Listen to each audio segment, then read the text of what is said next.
আন্তর্জাতিক মাতৃভাষা দিবস এবং কবি সুকান্ত ভট্টাচার্যের জন্ম শতবার্ষিকী উদযাপন ধূপগুড়িতে।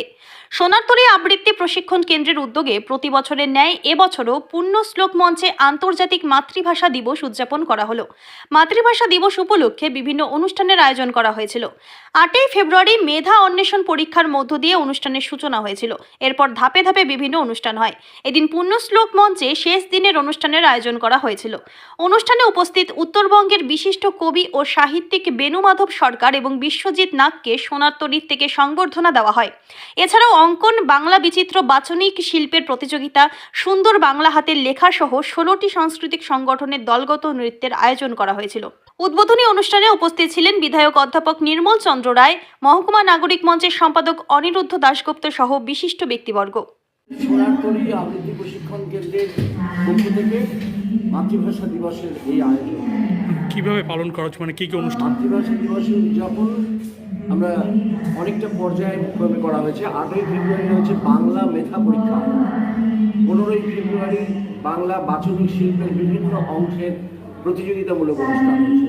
21শে ফেব্রুয়ারি মূল ভাষা দিবসের যে দিনটা, 21শে ফেব্রুয়ারি সেটা সোনারতরী কার্যালয়ে ভাষা দিবস উদযাপন করা হয়েছে। ভাষা শহীদদের শ্রদ্ধার্ঘ্য জ্ঞাপন করা হয়েছে এবং নাচ, গান, আবৃত্তি এই অনুষ্ঠান যা সব কিছু বাংলাকেই সমৃদ্ধ করে সেই অনুষ্ঠান হয়েছে। এবং আজকে মূল পর্বের অনুষ্ঠান 22শে ফেব্রুয়ারি অনুষ্ঠিত হলো। যেহেতু 21শে ফেব্রুয়ারি উচ্চ মাধ্যমিক পরীক্ষা ছিল, সেই কারণে আমাদের বাইরে অনুষ্ঠান করার কারণ ছিল প্রশাসনিকভাবে।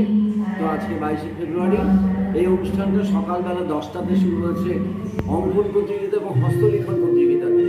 হস্তলিখন প্রতিযোগিতার বিষয় ছিল বঙ্কিমচন্দ্রের একটা রচনা, সেইটা লেখার বিষয়। এবং আজকের এই যে অনুষ্ঠান হচ্ছে, এই অনুষ্ঠানে 3টে বিষয়কে গুরুত্ব দেওয়া হচ্ছে।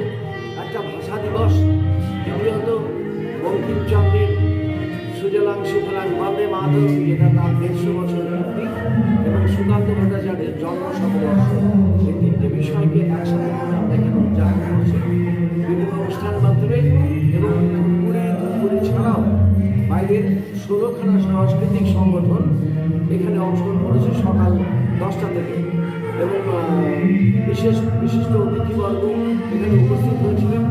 উপস্থিত হয়ে আমাদের বিশিষ্ট সাহিত্যিক আলিপুরদুয়ার থেকে বেণুমাধব সরকার, জলপাইগুড়ি থেকে বিশ্বজিৎ নাগ, 2জন সাহিত্যিক কবি, এদেরকে আমরা সম্বর্ধনা জ্ঞাপন করতে পেরেছি। ধূপগুড়ি থেকে ভাস্কর মহন্তের রিপোর্ট, আমাদের টিভি।